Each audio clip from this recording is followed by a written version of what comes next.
Good morning, and welcome back. Welcome to Who Am I? What is Who Am I? That's a good question. Who Am I is my own little personal project where I ask my own personal questions to the universe. Who am I? How did I get here? Why am I here? What's the object of the exercise?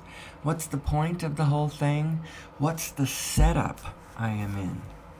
What's the general nature of this rolling manifestation, this physical reality, this experience I'm having? What is it generally? How does it work? What are the laws of the universe? What is my own configuration? My own biotechnology, if you will. I've got lots of personal nomenclature that I use to describe certain things. I like to riff about this topic. This is my favorite topic. Source energy, who we are, how we're designed, what's the structure. And it's all very free-flowing and a stream of consciousness. It's just me sitting here in a room by myself. Now, from time to time in the future, we might have guests. I have people that I can talk with this, talk this language about this topic to in a seamless way. But usually they aren't here with me. It's 6 o'clock in the morning and I'm all by myself. I have not actually connected to the world fully. I intend to, but I want to do it in my way, from my center, and related in this topic. So let's get going. Who am I? What is the object of the exercise? And what I was thinking about this morning, because usually the show is fueled partly by the musings that I have amongst myself in the wee hours of the morn. That's how the show was born in the first place. As I lay there in my bed with my eyes closed, I had all kinds of thoughts about how this world fits together and the meaning of our lives and what cool things come together that the outside world doesn't seem to have put together. And it's like, well, maybe it's my responsibility to put those things together because I'm the one that sees how they fit. So I developed a method for getting this very quiet voice to come out. At first I would try to... it doesn't matter. What I was thinking about this morning is the cosmic order of things and the importance of having the right basic fundamental structure to begin with in the process and use of imagination. You need to have the right setup or your imagination is not going to fly. I actually, this was a point that Nassim was bringing up, Nassim Haramein, as he was talking about the way physics students in a conventional physics classroom, how they are taught to think about the oscillator.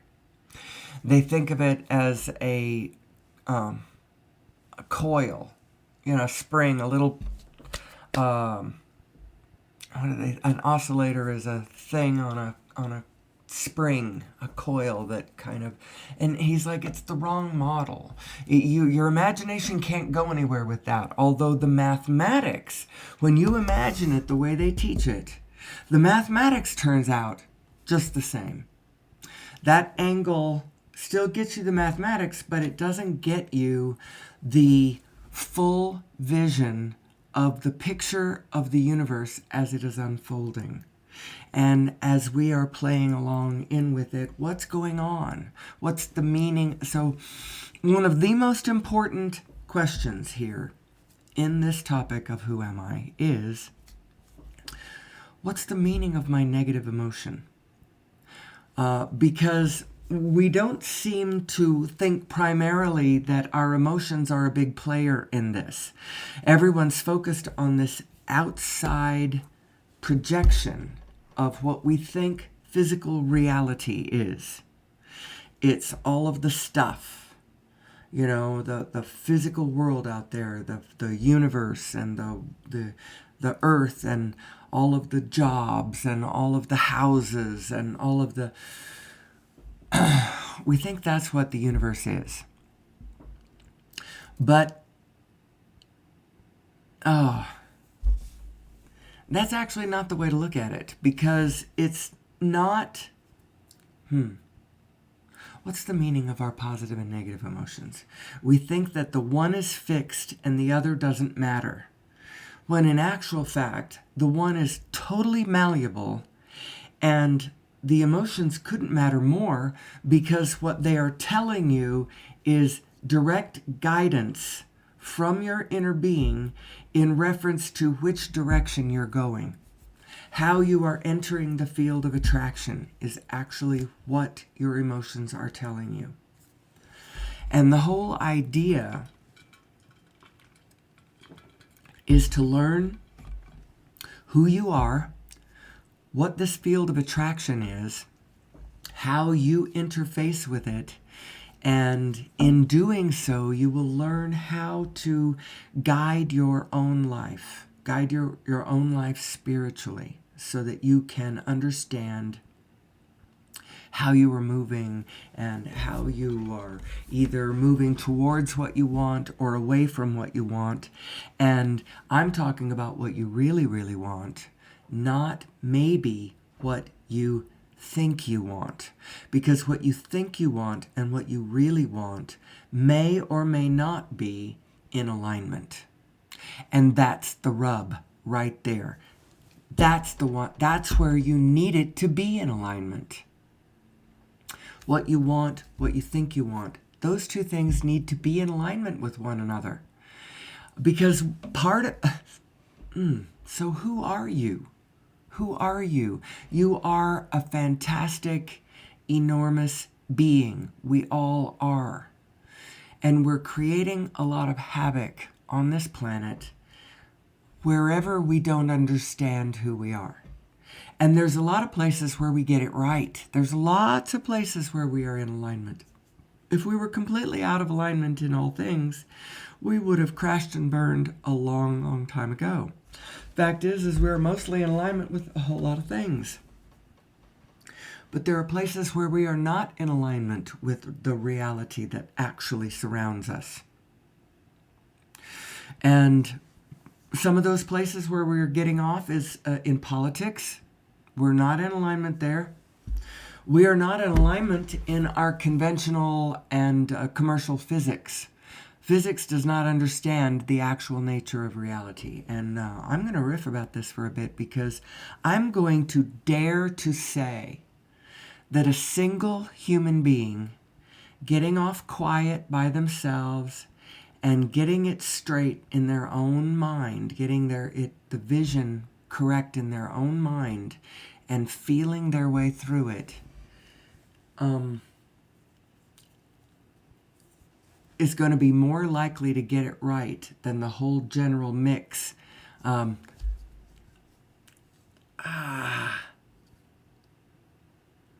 We're all so clever. See, the reason I say that is because I'm getting ready to say things that it almost sounds like I'm full of myself. Or, who the hell is she to be talking about these things? And so part of me wants to apologize for, the presumption I'm just about to make. As I talk about who we are. Who are we? We are really, really cool beings. Sitting in an arena of eternity. That's a good way to put that. We're sitting in an arena of eternity.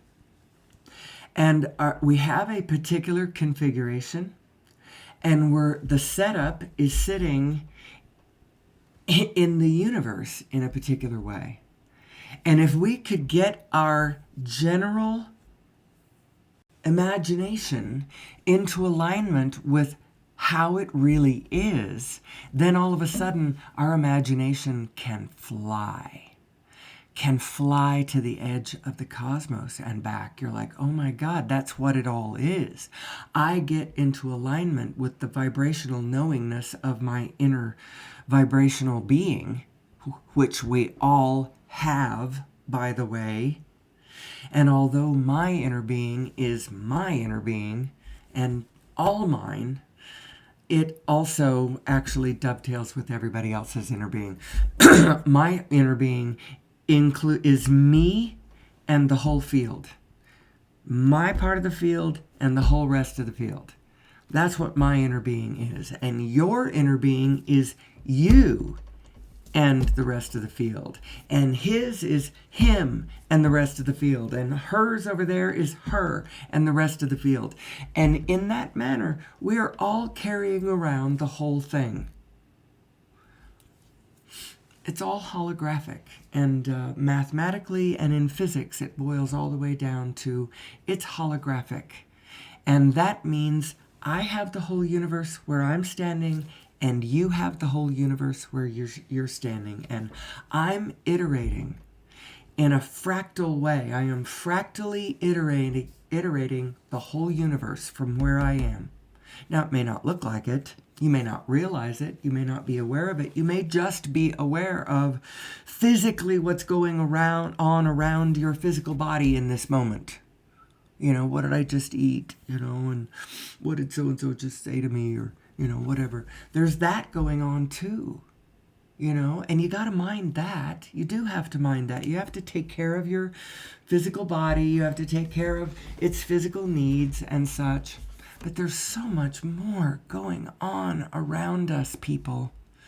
And if we would but get our imaginations into alignment with the true nature of reality. And so what is the true nature of reality? First of all, the fundamental nature of it is spinning. It is spinning, and there are like an infinitude of individuated spins spinning off of a general wholeness that is all spinning together. That's kind of the general setup. And you can build from there. It's also a field of Plancks.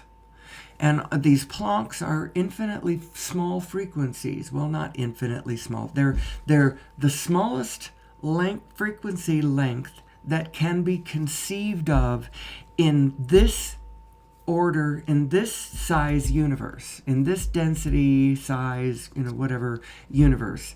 It's the smallest one you can get because you can't get anything faster than the speed of light. And you've got this, how you get a Planck is you take a photon going at the speed of light, crossing its own diameter. Once you've done that, there's no more speed or distance that you can cross or speed. You can't get a shorter frequency length than a Planck. And that is actually the fundamental building block of the universe. It's all made of Plancks. And Plancks are just little frequencies.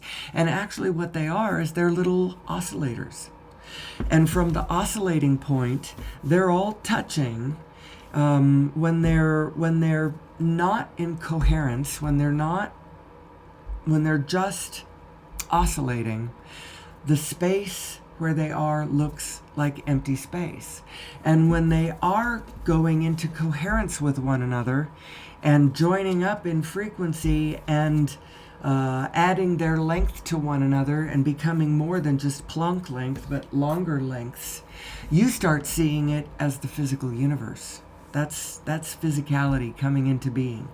And where the whole field is doing it in big ways, you see things like planets and stars and asteroids and comets, and you start seeing objects.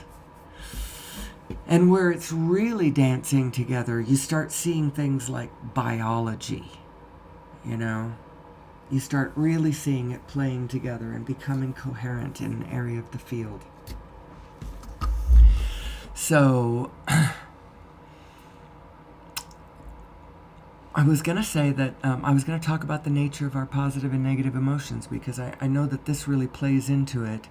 Your positive and negative emotions has to do with what frequency you are in when you enter the larger field of attraction, and how your inner being is thinking about it and how you are thinking about it, and how those two thoughts, those two separate points of attraction, how they are resonating or not resonating with one another. If they're resonating, then you feel good and you're in a state of positive emotion. And if they are not resonating, you don't feel so good and you're in some state of negative emotion. You are translating something around you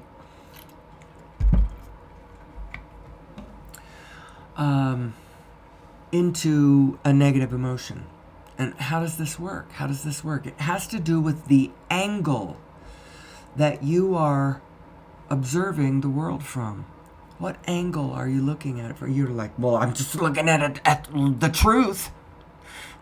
Those people are wrong, and they are assholes, and they are... that has to do with you. That's you and your angle. How are you looking at it? Because there's all kinds of ways to look at the exact same thing. You don't have to look at it the way you have been looking at it. You don't have to look at it the way your people look at it. You don't have to look at it the way human beings look at it. And actually, sitting in your own human consciousness, you have the ability to think about it from all kinds of different angles without leaving your physical body.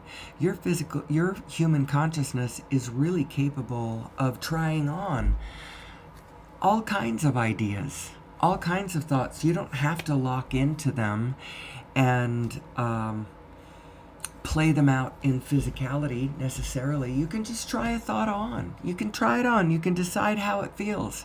And if it feels good, you can keep it. And if it doesn't feel good, you can set it down and think a different thought. You may not realize that you can do that. You may think that you are conditionally locked in to whatever is actually physically going on around you.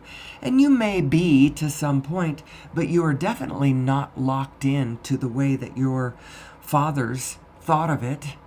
That may be the way you're thinking of it, because you may have just picked up your fathers and your forefathers' way of looking at the world, and you may think that that's just the only way. There's just one way, and it's the way that it is. Well, there's way more than one way, and there's way more than just one the way it is. And when you realize that that's the way the universe is, you're like, oh my God, it's so much bigger than I thought it was. So much bigger. So what's the meaning of the chaos and mayhem of my neighbors, my people, my society, my civilization? It's madness. It's madness, and it all depends on which way you look. Now, I personally, one of the reasons why I choose to be a hermit is I choose to think my own thoughts. I choose to see it the way I see it. And I'm leaving everybody else out of the equation from this standpoint. Now, that's kind of dangerous, but I primarily see it from my own vantage point. And I trust my vantage point. I trust my own alignment with my inner being to help me navigate the path. You know, what path is that? Well, the path that every one of us has to walk. Understanding our physical universe, understanding who we are, being okay in our own body, being successful somehow in where I connect to the greater field. You know, successful, what does that mean? Well, I have tickets to the grocery store, and I have a way to pay for the roof over my head, and I have currency and resources that I can flow towards the projects that I find interesting.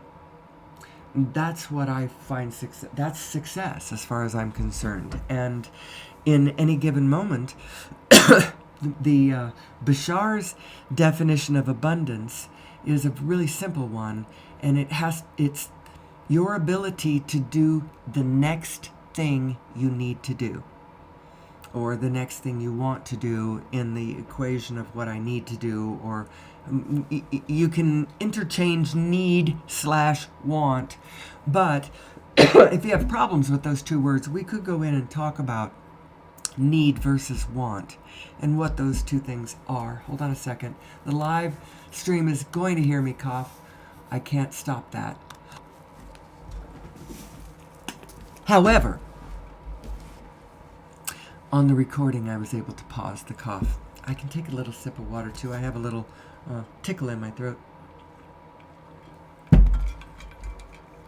We could talk about those concepts of need/want because they are important. It goes to which one of yourselves are you looking at, and what are the desires, where are they rising from? Because you are two selves. And this is a really, really, really big point of my show. And I don't think that humanity is ever going to figure out how to get along with one another, or how each of us individually is going to be able to get along with ourselves, unless we fully understand this binary nature that we are. And it goes to our cosmic nature. The second self that you may not realize is you. You may be calling it God, or you may be calling it, I don't know what you may be calling it. The interface between the two selves, well, you may be, there's all kinds of things you may be calling it the Holy Spirit, and imagining it as the interface between you and this other thing that you think of as God. That's kind of a legitimate way to think about it, but you still have just separated from that. The fact is it's still you. It's you, it's you, it's you, it's you, it's you. This thing you think of as God is really actually connected all the way to you. And you have a lot more control over it, and a lot more, well, you don't have control. You don't have control because it's you as the whole field. And so you don't have control over the whole field, but you do have control over yourself and how you interface with the whole field. Because when you imagine yourself all the way out to the edges of the universe, your whole vibrational self, you are the whole thing. You are a binary self. And this is the meaning of your positive and negative emotions. When you feel good or when you feel bad, it has to do with the blend of the two selves that you are. How are you blending?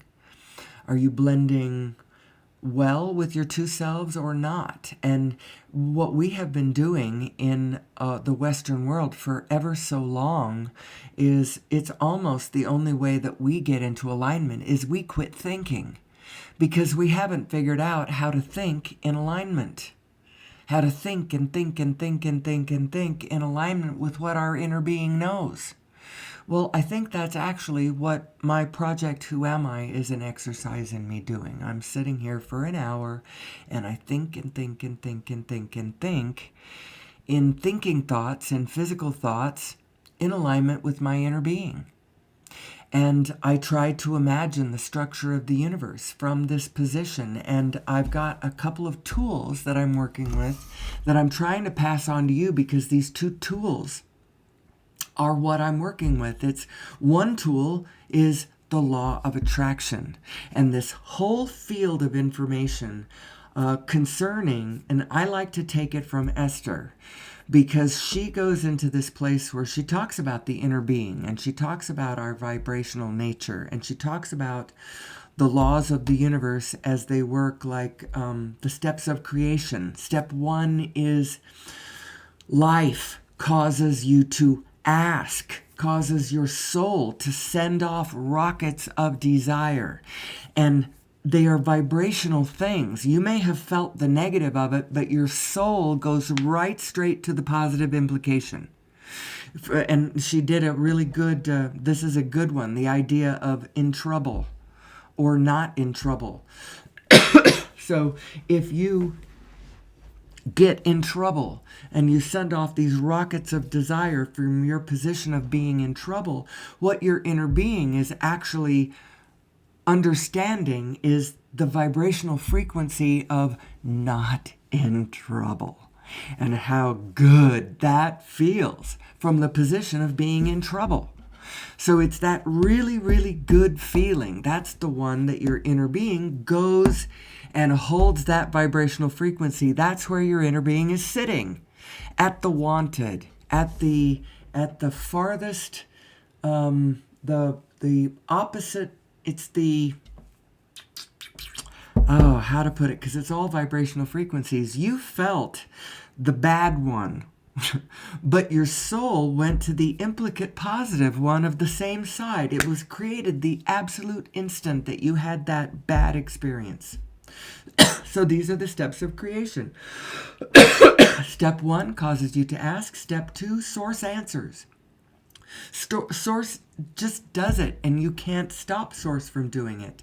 And you can't control whether source does it or not. Source just answers. And source does it by going and holding that implicate positive vibrational frequency. And source is right inside of you. And that frequency is now calling you to its direction. How do you follow it? Care about how you feel, because it's a feeling thing. When you think a thought, it creates a feeling. And it may create a flat feeling, or it may create a terrified feeling. And you may say, well, I need to hold that terrified feeling because that thought I just thought was real. It's true. And if I just ignore it and go somewhere else, then... So I know this goes to one of my own pet concepts that I call divine autonomy. It has to do with manning the cockpit of your starship, if you will. I sort of imagine your HBV, your human being vehicle, as a kind of a starship. It's made of light. It's flying through the universe. And how you feel is telling you which direction you're going. If you feel good, it means you're flying your starship in the direction of whatever it is you want. And if you don't feel good, then somehow you are flying in the opposite direction. And don't imagine when you think about you flying your starship, we are all flying through space. So you could imagine it literally, you're flying your starship through... it's all very esoteric. But it isn't. It isn't esoteric at all. And I speak of philosophical things, but I don't mean to speak of it philosophically. Because I don't mean it philosophically. And honestly, this conversation, at the end of it, it's going to boil down to, when you put all this together, you realize a number of things. You realize where our problems are coming from. They are coming from a lack of understanding of who we are and the nature of the universe. And people out there who are, pushing hard against things that they don't understand. Totally not understanding themselves. Going off half-cocked in negative emotions, approaching a physicality they think we share that we really don't. If you are addressing a negative world, that's not a world I share. There are way more universes than there is a we're all living a multiverse. So I know that I realize I have now sounded quite crazy. But one of the things that also we are going to realize, not only that all of our problems are coming from us not understanding who we are. That's one of the first realizations you're going to get when you really get it. And then the second one is things like, oh my God, gravity control is so possible. Holy cow, we do not have to be using fossil fuel. We should be applying our physicists and our physical minds to truly understanding how this universe works. And let's get on with the direct job of getting along with one another and cooperating in the way nature does. It's so easy that a slug can do it, a snail can do it, an amoeba can do it. We just have to understand our nature and understand what our internal guidance system is telling us.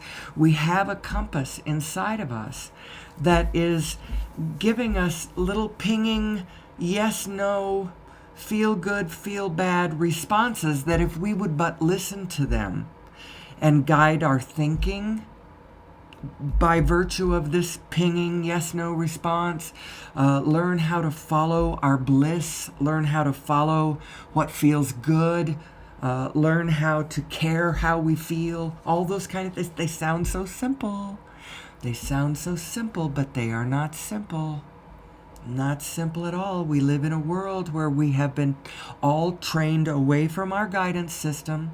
We've all been trained to primarily focus on the physicality of the physical world and to interpret the meaning of ourselves and the meaning of the world around us from this perspective and this direction. And I'm going to tell you, it's leading us astray because we live in a vibrational world. It's vibrational. If you want to understand the world, think in terms of vibration, frequency, and energy. And I'm going to add one more. Think in terms of spin, because that's what the collective field is doing. It's spinning. And it's almost like your exercise of living your life is sort of like you stepping into the field of attraction in the same way that a child steps into that jump rope that their two friends are holding, and you step into it. If you step into it right, then you're flowing with it, and the whole thing flows together. And we could be living a world of such amazing abundance and clarity and efficiency and joy and fun. And I just can't even express how cool what is coming. And I think that it has to come because the whole field is intelligent, for one thing. That's one of the things that artificial intelligence is going to teach mankind, whether they want to learn it or not. The whole field is intelligent. And so the whole field is well, let's just leave it with intelligence, because the worth and value of anyone is not coming from either how smart you are, nor from how much you can produce. Because we can produce artificial intelligence that's ever so much smarter, that can put it all together way better, way cooler, way slicker. We can produce automation that can do the grunt work now better than any human being. And so if you can replace human beings with automation and AI that can do it way, way, way, way, way, way better, then what is the meaning of being a human being? This matters, people. It really, really does matter. And the thing is you should just welcome all intelligence to the one intelligence that we all are. And let's all start being our collective self. And what does our collective self want? Our collective self wants communication systems that work for all of us, and transportation systems that work for all of us, and energy systems that work for all of us. and that food and agricultural systems that work for all of us. And what would that be? How about a modular system of many small systems clicking and linking together? What's causing our problems on planet Earth right now is a couple of things that will not be there in the same way when we get this concept that my whole Who Am I show is dedicated to every day of my life, or every day that I do it anyway. This elucidating and illuminating the nature of who we are. I believe that once we understand these things, a couple of things are going to happen. One, I keep alluding to, never quite get there. Free, clean energy everywhere. Everywhere. We can plug into source itself. You just got to understand what source is. 0 point energy. What is this Planck field? How is it in its holographic reverberations?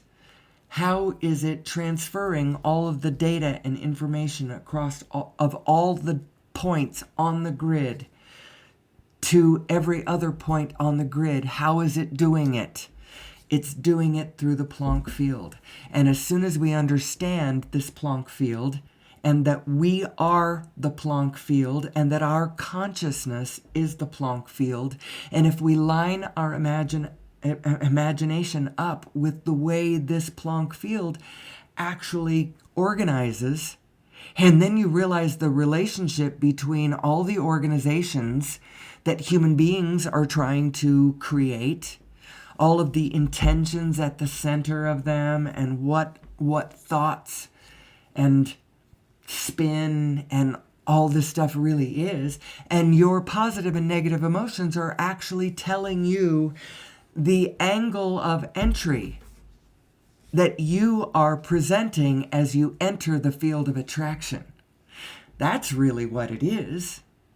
So we're talking really esoteric stuff. You actually have to get certain concepts foundationally lined up before you can grasp the fullness of this, what this is telling us, how to live an individual life, how we collectively should be living our lives collectively, our main systems, how they come together. Now, the problem right now is our energy systems. Our energy systems are centralized, and so our power systems are centralized. That's why we have such issues with a powerful empire government like the United States and the freaking buffoon that we have, elected to run the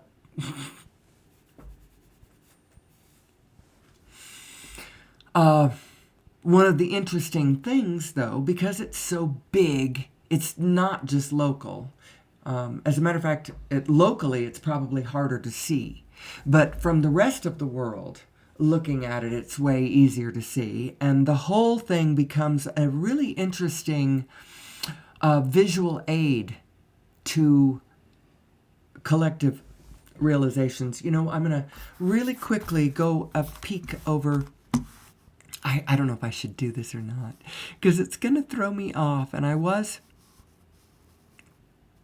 bopping along. I do have a viewer. Yay! And she's been here for 26 minutes. Exactly. I think that it is crazy that people don't play with these concepts and ask these questions. We're not the crazy ones. We aren't.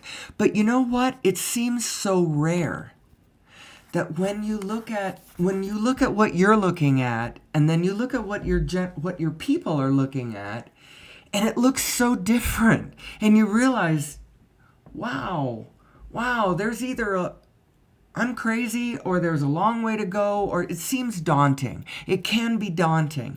And that's why you kind of have to leave everybody else out of the equation and just look at what you're looking at and know what you're looking at. Leave everybody else out. And I think it's really, really important to get the fundamentals of our imaginal structure incorrect order, because that's all we're talking about anyway. When you're talking about alignment, you're talking about timing. You're talking about you entering the rest of the flow with the rest of the field in the order that's going to give you the highest level of satisfaction. And that's what your inner being knows. And the reason your inner being knows it is because she knows where everyone else is and how they are spinning, and what their ideas, how they are dovetailing or lining up with your ideas, and getting ready to put everybody together if they would but allow it and allow for their own timing to feel right. But, when you're determined to flow against the stream, to swim upstream and to get out there and, resist all the bad things that you don't want to, all of that resistance that you are giving to all of the bad people and things that you are imagining, you're just contributing to the overall resistance out there. It's like, where to begin? It's like there's two directions that you can spin. You can either flow with it or you can flow against it. And it's almost the matter, antimatter. It's almost, it relates to, I know it relates to this somehow. Nassim has a visual where he talks about the water in the drain and in the tub, and you pull the plug, and now you've got a density difference between where the plug and the water starts going. Anyway, it starts spinning down one way and there's air spinning up the other direction. It's like if you look at a planet spinning, maybe I should make my own analogy based on his thoughts. The gravity is the water going in, and the electromagnetic field is the air going. One is one spin one way and the other one is the other way. It's the in and out. Anyway, I know that it relates. I know that all of this relates. And all of our physics people, the reason why the whole world isn't coming up with more and more and more, millions and millions of people with the kinds of ideas that you and I have, Indigo, is that they've got the wrong imagination structure to begin with. They aren't seeing themselves as flexible as they ought to be. They don't see thoughts as try-onable and take-offable as they are. And you could try on ideas. I know so many people, the cynical people, gullible people. Okay, there's two kinds of people, gullible people and cynical people. And it's sort of they're doing the reverse thing, the opposite thing from one another. One side, the gullibles believe everything and the cynicals believe nothing. And it's interesting, they're a general type through life. And honestly, I've been a gullible. The gullibles believe everything. But the interesting thing is, if you start off by believing everything, but then are also a reflector, because I'm also the kind of person who will live a bit of life and then stop and review it and decide how I think that went, and what did I learn from that, and what principles did I gather from that. And I've always done that. I think that's part of being an introvert. It might be part of being a Cancerian, the retreat to the crab hole, and ponder what has happened. I don't just fly by the seat of my pants and keep flying and keep flying and keep flying. Gotta keep moving, gotta keep moving. There are some people that live that way. I actually have a daughter who is more that way. She lives at a much higher speed than I do. My speed is actually really, really slow, and I prefer it to be that way because it gives me the space and time to sit back and ponder, what has happened. And so the cynicals, they fend every idea off at the gate. They won't let it in if they think that it's suspicious. But that's a problem, because that starts creating a condition that I call subtraction consciousness, where you imagine that you're imagining the whole world, but when you're subtracting half of the information, you aren't looking at the whole world, you're looking at a distorted view of it from your position. And so I no longer can. If you are one of those cynical people who, well, I don't know about that idea, I don't know if I'm going to let that one in. But if you're the kind of person who can try on and taste any idea, you put it on and you go, ooh, that one feels good. I'm going to think that one some more. Or, oh, can't you tell that there's something off with that idea? Why do you keep thinking that idea? I taste it once and I'm like, oh, toxic. But a lot of people don't realize that their consciousness is as malleable as it is as flexible as we are really amazing creatures. Now, what is immediately around you is going to have some dominance, because your inner being knows that you have to take care of a physical body that is living in a world that is full of physical dangers, and she's on it. She's on it. This is referring back to the divine autonomy. I just brought it up a little bit ago. It has to do with manning your own machinery, getting into the center of your own center, and manning your own starship, and trusting from a realistic position. Say if you've got your ducks in alignment. Your imagination is queued up with the rest of the world, with how it really flows.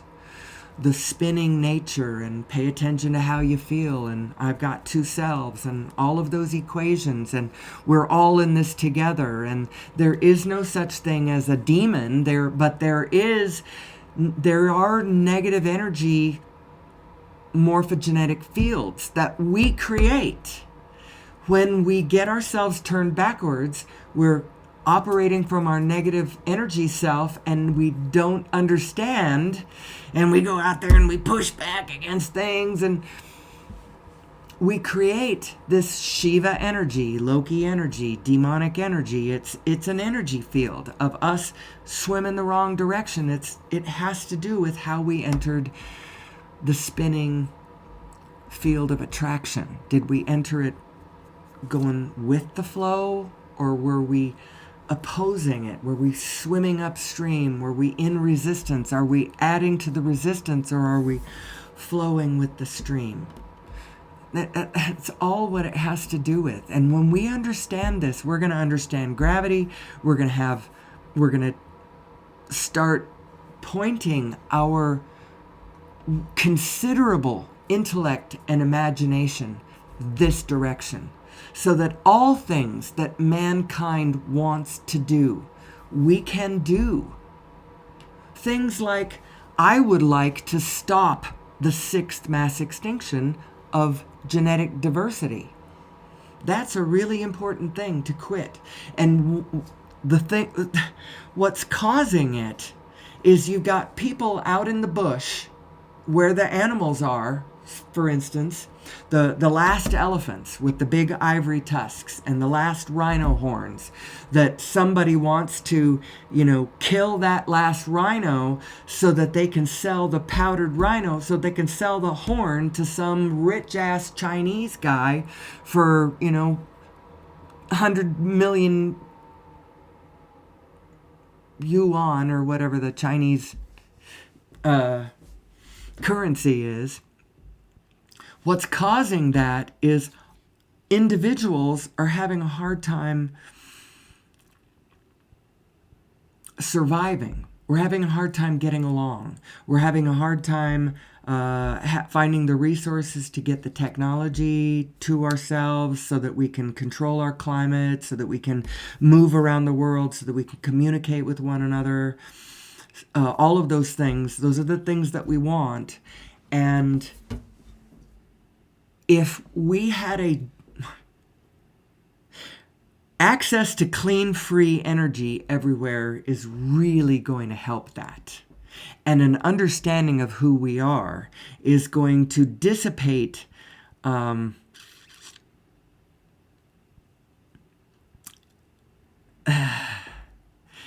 I'm saying is,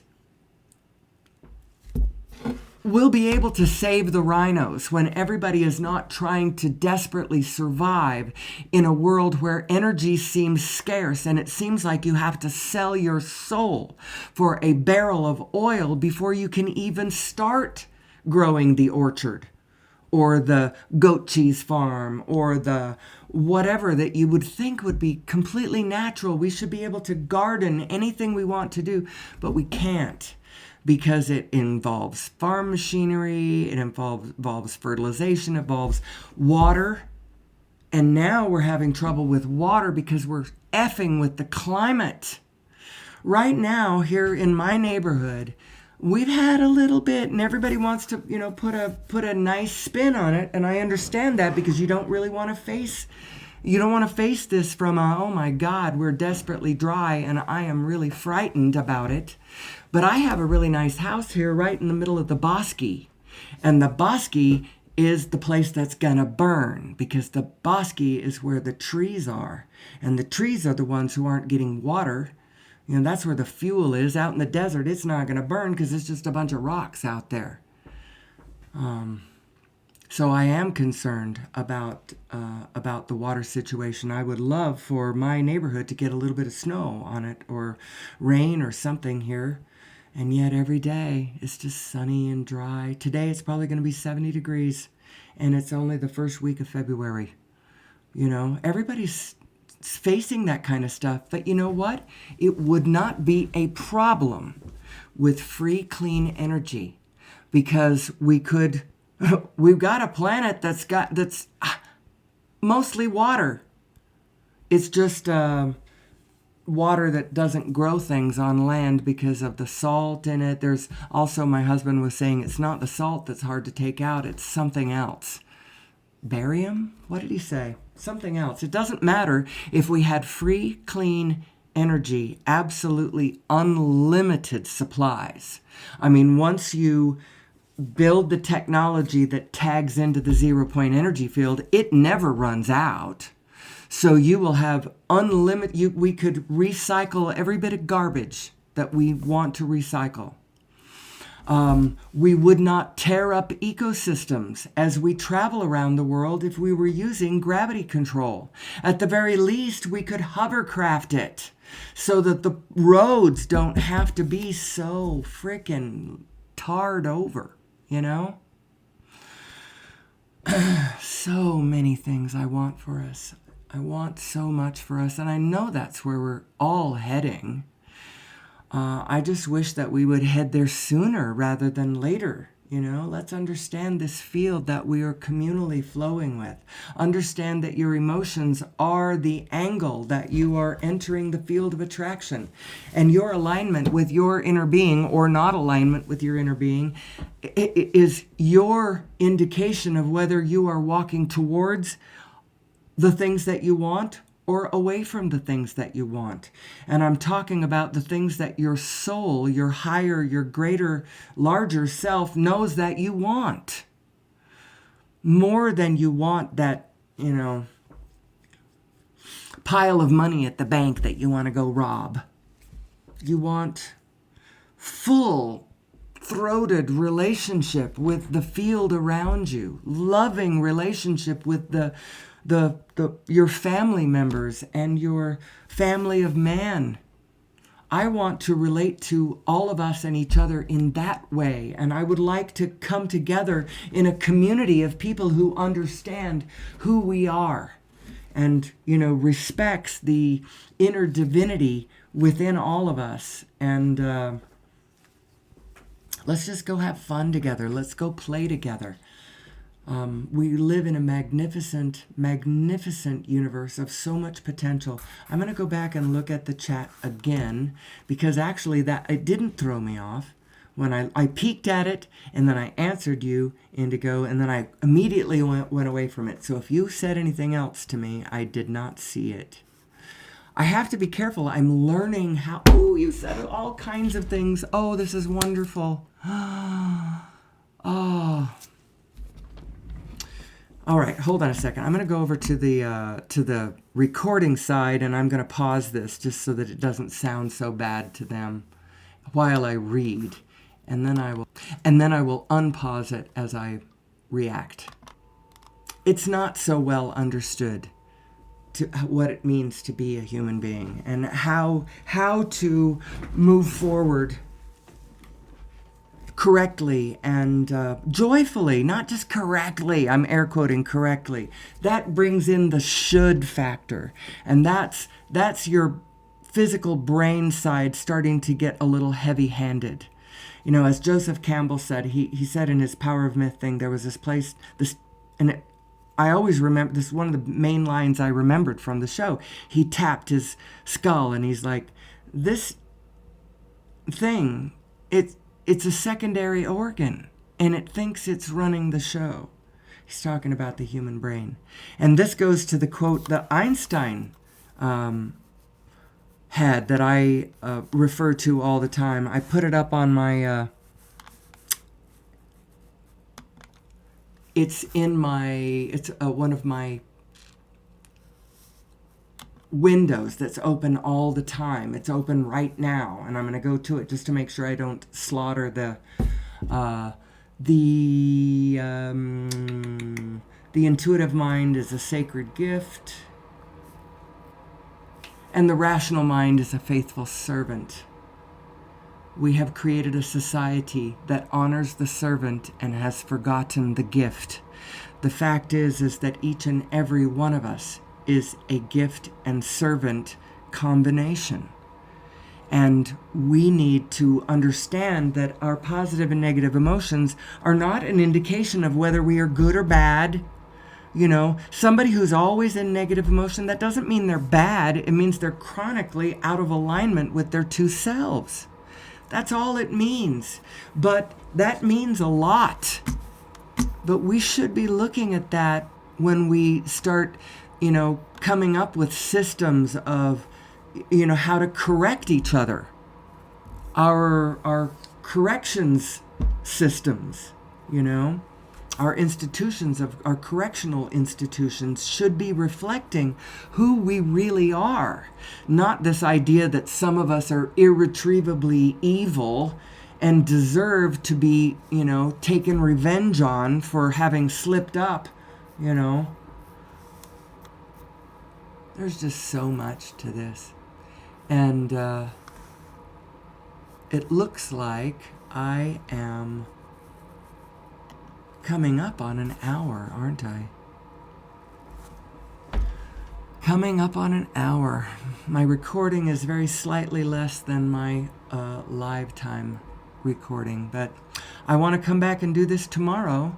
I don't even know how to tackle this whole subject, but it's huge and it's important, and it goes all the way from the technical all the way to the psychological and the social. It helps us understand our political situation. I do believe that centralized power, centralized energy is creating centralized power. And when we have a system that's more modular, where everyone is plugging in as they want to wherever, now all of a sudden you don't have a grid that some other nation could come in and destroy your grid. They can't hold anybody hostage. Everybody's kind of just plugged in their own little way. Going to be so much better of a world. Great, great world we're heading for. I have no idea when it will come. I would like to see the stirrings of it in my lifetime. I think I already am. The fact that Abraham has been talking about the inner being seriously for 35 years, and she's got thousands and thousands and thousands and thousands and thousands of people now listening to her explanation of the universe and incorporating it into their understanding. That's what I did. And then I came across Nassim Haramein and his work, and I immediately resonated with it. I went, oh my God, this is true. I can tell.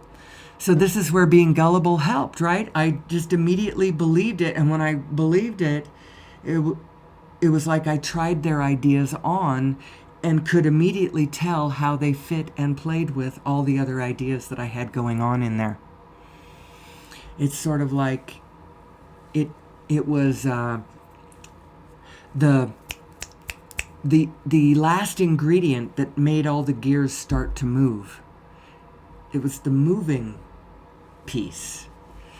Anyway, so I'll come back and try again tomorrow. We'll see how that goes. All right. So that will do it for today's episode of Who Am I? I will be back tomorrow, broadcasting with and for the consciousness of humanity.